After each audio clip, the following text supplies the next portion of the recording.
I'd like to call this hearing to order of the U.S. Senate Committee on Agriculture, Nutrition, and Forestry. This is the first hearing for our new members, and I want to welcome Senators Booker, Lujan, Warnock, Marshall, and Tuberville. And so welcome to the committee. We look forward to working with you, and I certainly look forward to continuing to partner with Senator Bozeman. Appreciate so much our being able to work together to get our secretary confirmed. Thank you so much, and looking forward to some really positive bipartisan efforts through the committee.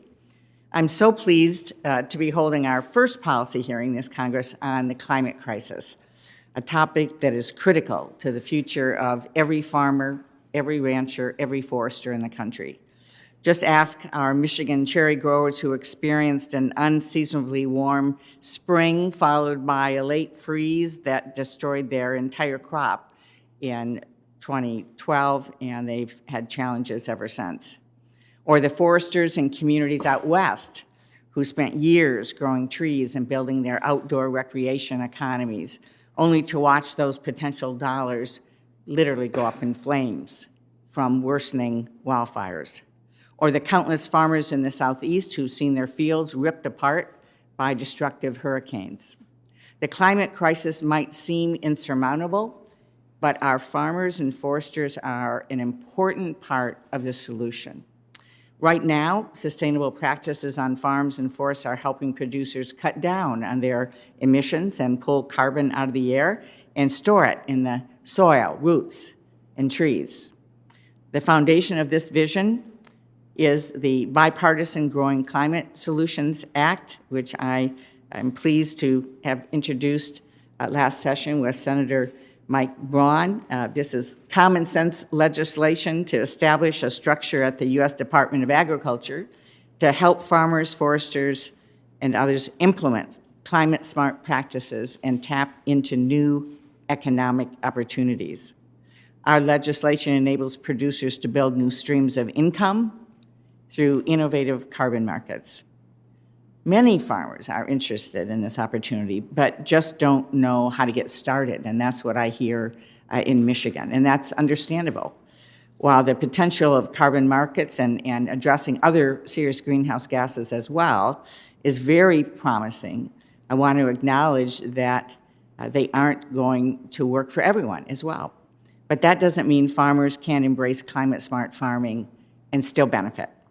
Whether it's a corn and soybean grower planting cover crops after harvest, or a dairy farmer installing solar panels on the roof of their barn, or a forester managing their land to grow more mature trees that hold more carbon, these climate-smart steps are good for the planet and they're good for business. Healthier, carbon-rich soil means lower fertilizer costs. Renewable energy helps lower utility bills, and thinning out smaller trees can help the big trees grow bigger, providing a revenue opportunity for family forest owners.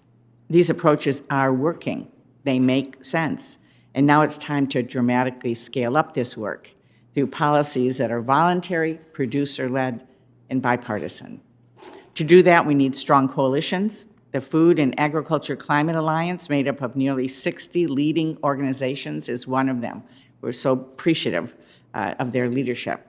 Today, we'll hear from producers representing 5 of the organizations: the American Farm Bureau, the Environmental Defense Fund, the National Council of Farmer Cooperatives, the National Farmers Union, and USA Rice. However, the conversation doesn't end today. This is the beginning. We want to hear perspectives from every part of agriculture and the forestry economy: small, large operations, row crops, specialty crops, conventional and organic farmers, biofuel producers, and other drivers of the bio-based economy.